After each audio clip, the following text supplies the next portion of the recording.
Hello all, I'm Dr. Sujay M.J, working as Assistant Professor in the Department of Health System Management Studies, JSS Academy of Higher Education and Research, Mysuru. My areas of specializations are marketing management, services marketing, service quality, human resource management, and employee engagement. I would like to thank the management of EMG SSM Trust for believing in me, for encouraging me, and awarding me with the Lifetime Achievement Award 2020 in the junior category. With these few words, I would like to begin my presentation on services marketing.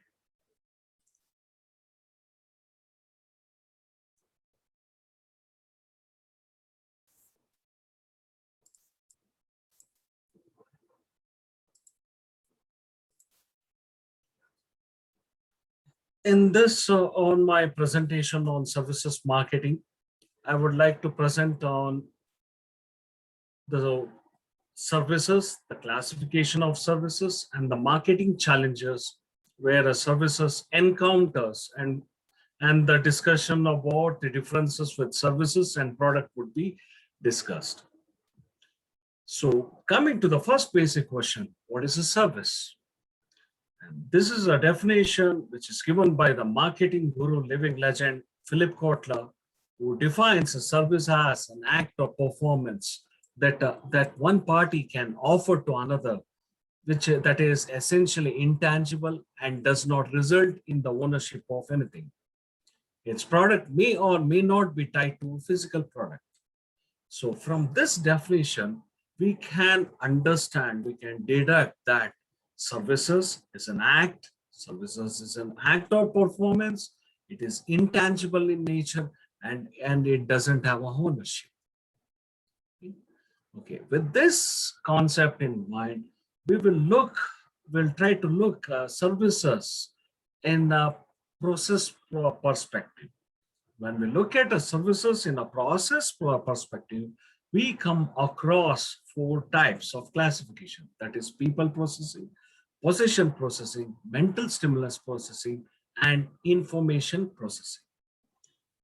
In this table, we can note that the four classifications are divided into tangible and intangible, along with the matrix of people and possessions. And considering coming to the people part of the nature of the Service Act, we can note that it consists of people processing, where the services are directed at people's bodies, and mental stimulus processing, where the services are directed at the people's mind.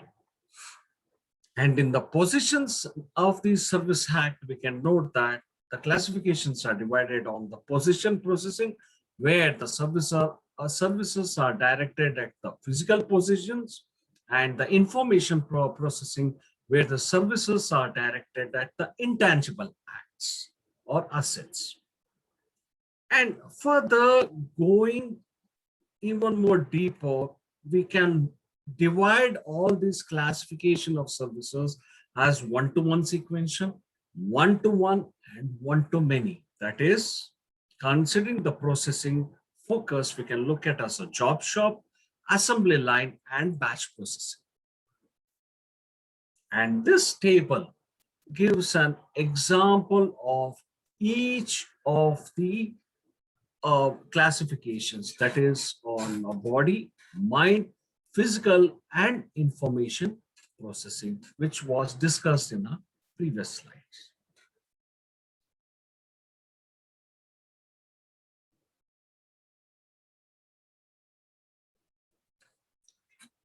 Coming further, we can also look the people processing, where the services are directed at people bodies, an example along with a pictorial representation, because we can note that a picture speaks 1,000 words. That is, here in this slide, we can note that considering the example of people processing, here we can look at a beautification services. That is where a customer is getting pampered to look more beautiful. It may be a spa, it may be a bodybuilding, it may be any of the beautification services. And in the position processing, where the services are directed at the people positions, please note that these are the tangible actions related to the processing or the process perspective of a service. Here in this slide, we can look at the elevator repair as a position processing service. And in the mental stimulus processing, here we can note that this type of services includes educations, news services, information, professional advisors, and sometimes or some religious activities. An example, we can note that mental stimulus processing can be an opera, which is shown in the following pictorial representation. And please note that this processing don't necessarily have to be physical present in the service factory. That means to say here the customer not necessarily is required. He may or may not. She may or she may not, but not necessarily to be present in order to take this service. And in the information processing, here we can note that the services are rendered more by a professional, and it is based more on the information. That is, we call it as ICT, that is information and communication technology. And the best examples, we can note that the professional services such as accounting or the financial services, marketing research, management consulting, and coming to the health sector, it can be a medical diagnosis. In this pictorial representation, we can note that a young couple are getting a financial advice on buying a new home. It may be buying a new home, it may be it may be on the investment, it may be looking at the schools, the educations, etc.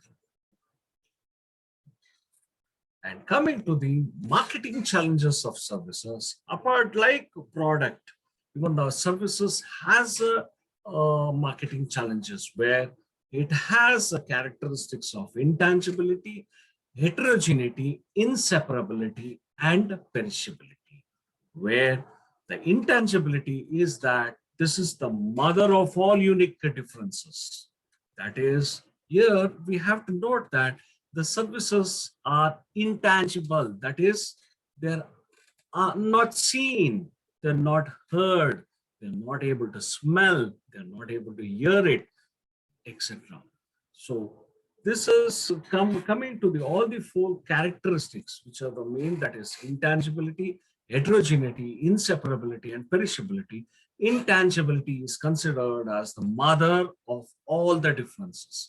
And it is because of this, the services characteristics and the importance of services marketing has led to the result of the new field.